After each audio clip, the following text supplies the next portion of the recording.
오늘은 자반증 관련해서 자반증 환자들이 많이 하는 오해 3가지, 이 칼럼에 댓글 주셨던 내용으로 바탕으로 해서 자반증에 대해서 한번 이야기해 보겠습니다. 이제 한번 댓글 좀 볼게요. 보면 그냥 붉은 점인데 완전 얇은 빨간 볼펜으로 이제 콕콕 찍은 것처럼 온몸에 있다. 이것도 자반증이죠? 이렇게 댓글을 주셨는데요. 자반증은요, 피하 혈관의 출혈로 피부에 붉은 반점 나타나는 질환입니다. 그래서 가장 흔한 피부 증상이 고춧가루 뿌린 듯이 자잘한 붉은 반점, 이거죠. 근데 이제 빨간 볼펜으로 콕콕 찍은 것처럼 나타난다는 것이 어쩌면 이제 자반의 형태를 표현한 것일 수는 있을 것 같은데, 근데 일반적으로 자반증은 초기에는 무릎 이하에서 시작을 하죠. 그래서 이제 시간이 지남에 따라 점차 이제 허벅지나 팔 쪽으로 번지게 됩니다. 혈관의 염증으로 피하 출혈이 나타나기 때문에 이제 체중이 실리는 하체 위주에서 분포를 하다가 점점 상체로 번지게 됩니다. 그리고 보통은 온몸에 상체 쪽으로 번질 정도가 되면 하체에 있는 붉은 반점의 밀도가 높습니다. 이렇게 한두 개가 있는 게 아니라 출혈반이 여러 개 있다는 거죠. 그래서 피하 출혈이 점점 밑에서부터 심해져서 상체에서 번지기 때문에 상체에 번질 정도면 하체는 훨씬 더 밀도가 높다, 이렇게 생각하시면 됩니다. 그래서 이제 여기 댓글 주셨던 분이 말씀하시는 것은 이제 붉은 점이 온몸에 있다라는 것이 만약 처음부터 나타난 증상 형태라면요, 자반증 때문은 아닐 수도 있을 것 같고요. 만약 붉은 점이 이제 몇 개 정도 여기저기 전신에 있는 것일 수도 있을 것 같습니다. 그렇기 때문에 만약 자반증인지 아닌지 한번 감별하고 싶으시다면 붉은 점의 밀도나 이제 전신에 퍼진 기간, 그 다음에 어디서부터 시작했는지 등 체크해서 자반증인지 감별할 수 있을 것 같습니다.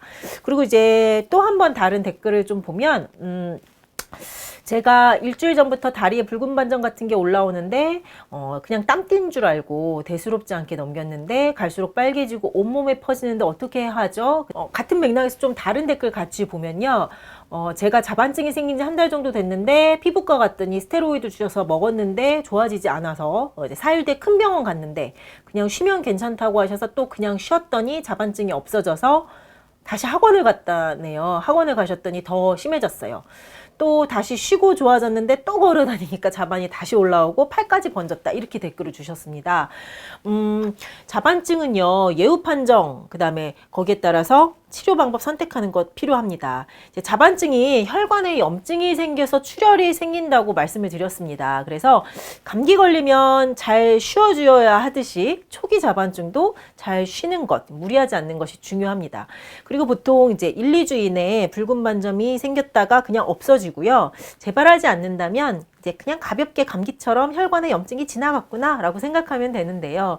만약 자반이 없어졌다가 다시 생기는 게 이제 반복을 되고 그러면서 붉은 반점이 부위가 점점 상체로 넓어지고 개수가 늘어난다면 이제 면역체계 이상이 생겨서 혈관의 염증의 정도가 점점 심해지는 것이기 때문에 이런 면역체계의 이상, 교란을 바로 잡아주어서 몸에서 혈관염이 스스로 해결되도록 하는, 몸을 만들어주는 것, 그런 치료 방법이 반드시 필요합니다. 그래서 정확한 체질 진단, 생활교정, 한약 치료 필요한 자반증이라고 생각하시면 됩니다. 또 한 가지, 보통 자반증이 시작하고 나서 처음부터 스테로이드 처방받는 경우가 있는데요. 이제 이때도 스테로이드 복용을 줄이거나 중단한 후에 증상이 재발하고 만약 심해진다면 더 이상 스테로이드에 의존하지 않도록 해야 합니다. 댓글 주신 내용으로 자반증에 대해서 한번 알아봤습니다. 정리 한번 해볼게요. 자반증인지 아닌지 감별하는 방법, 붉은 반점이 나타난 부위가 어디인지, 처음에 어디 나타났는지, 그 다음에 개수나 밀도 등을 체크해 보는 것이 중요한데, 이제 하지 위주로 여러 개의 붉은 반점이 동시다발적으로 생기면서 점점 온몸으로 번진다면 자반증일 수 있다라고 정리하면 되고요.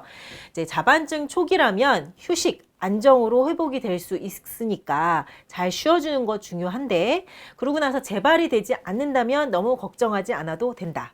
근데 만약 이제 반복되면서 증상의 정도나 부위가 점점 심해진다면, 그런 양상이라면 정확하게 체질 진단을 통해 한의학적인 치료 꼭 필요하다라고 정리할 수 있겠습니다.